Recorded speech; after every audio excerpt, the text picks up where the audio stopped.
सभी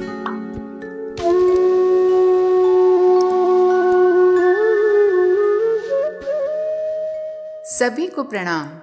आज के इस वीडियो में हम बात करने वाले हैं कि वैवाहिक जीवन के उत्तरदायित्व क्या हैं, दाम्पत्य जीवन में असंतोष का क्या कारण है, विवाह से पूर्व किन बातों पर विचार विनिमय करने की आवश्यकता है और सुखमय दाम्पत्य जीवन का मूल मंत्र क्या है। पर उससे पहले यदि आपने हमारे YouTube चैनल देव परिवार को सब्सक्राइब नहीं किया है तो चैनल को सब्सक्राइब करें और बेल आइकन दबाकर ऑल पर क्लिक करें ताकि आपको आने वाले सभी वीडियो की नोटिफिकेशन मिलती रहे।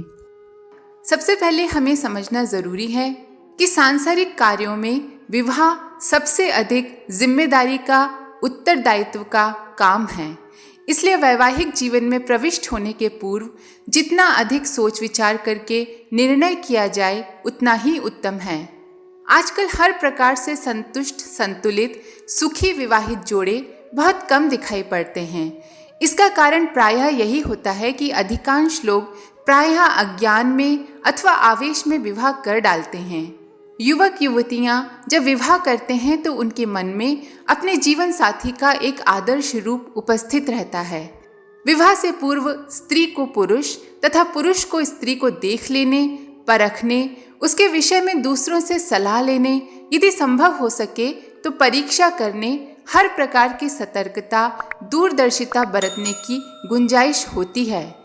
वर वधू को चाहिए कि झूठी शर्म त्याग कर एक दूसरे के गुण, कर्म, स्वभाव का ज्ञान प्राप्त करें। एक जैसा न हो तो दूसरे साथी को उसका संतुलन करना होता है।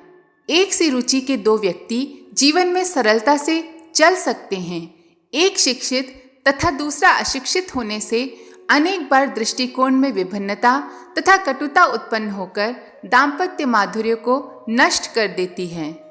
ऐसा भी प्रायः देखा जाता है कि कई युवा परिवार के लोगों के दबाव में भी विवाह कर लेते हैं। परिवार वालों को चाहिए कि इस तरह अनावश्यक दबाव अपने बच्चों पर न बनाएं। याद रखें कि आपके बच्चों का विवाह आप उनकी खुशी के लिए करते हैं, न कि अपनी खुशी के लिए। आपने अपना जीवन जी लिया है, अब अपने बच्चों को उनका जीवन जीने दीजिए। वर वधू को प्रारंभ में अति सावधानी एवं सतर्कता बरतने की आवश्यकता है। उन्हें ये भी समझना चाहिए कि कोई भी सर्वगुण संपन्न या आदर्श नहीं होता है। अपने साथी के शरीर, मस्तिष्क, विचार तथा स्वभाव का ज्ञान प्राप्त कीजिए।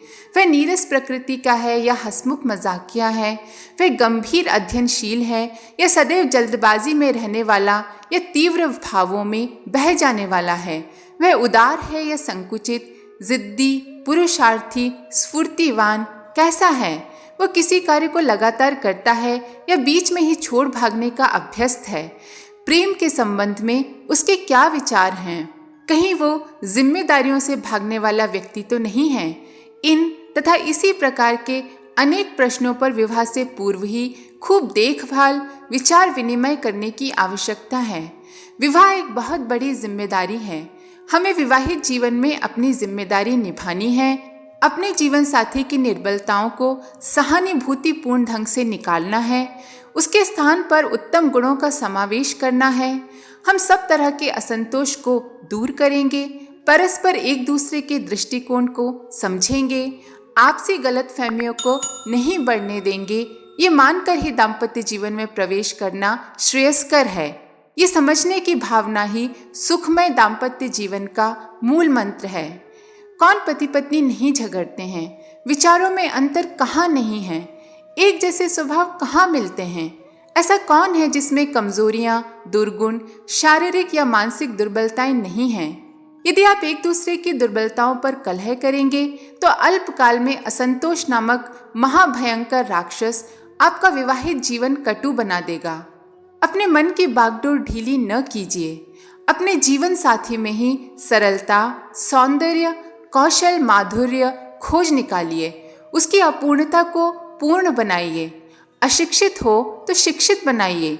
यदि स्वास्थ्य खराब है तो स्वास्थ्य रक्षा, व्यायाम, पौष्टिक भोजन और दुश्चिंताओं को दूर करके उसे स्वस्थ बनाइए, किंतु त्यागने का भाव कदापि मन में उदित न होने दीजिए। अपनी इच्छाओं को अपने जीवन साथी पर मत थोपिए, बल्कि उनकी इच्छाओं का सम्मान करना सीखिए। अपने जीवन साथी की दूसरों के साथ तुलना मत करिए। वो जैसे हैं वैसे ही उनको स्वीकारिए, वैसे ही उनको अपनाइए। एक विद्वान ने सुखमय विवाहित जीवन की कुंजी इन शब्दों में भर दी है। वे कहते हैं, जिस प्रकार जिस उद्यान का माली उसका ध्यान नहीं रखता तो वहाँ घास फूस उग जाती है, कांटे उत्पन्न हो जाते हैं। इसी प्रकार जब पति पत्नी दाम्पत्य प्रेम की सतर्कता और ध्यानपूर्वक रक्षा नहीं करते तो वे कटु भावों, मनोमालिन्य, ईर्ष्या, ऊंच नीच का भाव, शिक्षा अशिक्षा, संदेह, गलतफहमी, असंतोष, मान अपमान में परिवर्तित हो जाता है। प्रत्येक कार्य आलस्य, नीरसता, रोग, पर पुरुष या पर स्त्री का दाह के रूप में दाम्पत्य सुख को हानि पहुंचाने की धमकी देने लगता है। आज के लिए इतना ही। अगर आपका कोई सवाल या सुझाव है तो हमें कमेंट बॉक्स में ज़रूर लिखें। साथ ही वीडियो को सभी के साथ और ऐसे भाई बहन जिनका अभी विवाह हुआ है या होने वाला है उनके साथ ज़रूर शेयर करें। आप सभी का बहुत बहुत धन्यवाद। हमारे YouTube चैनल को सब्सक्राइब करें और बेल आइकन को दबाकर ऑल पर क्लिक करें ताकि नोटिफिकेशंस आपको मिलती रहें।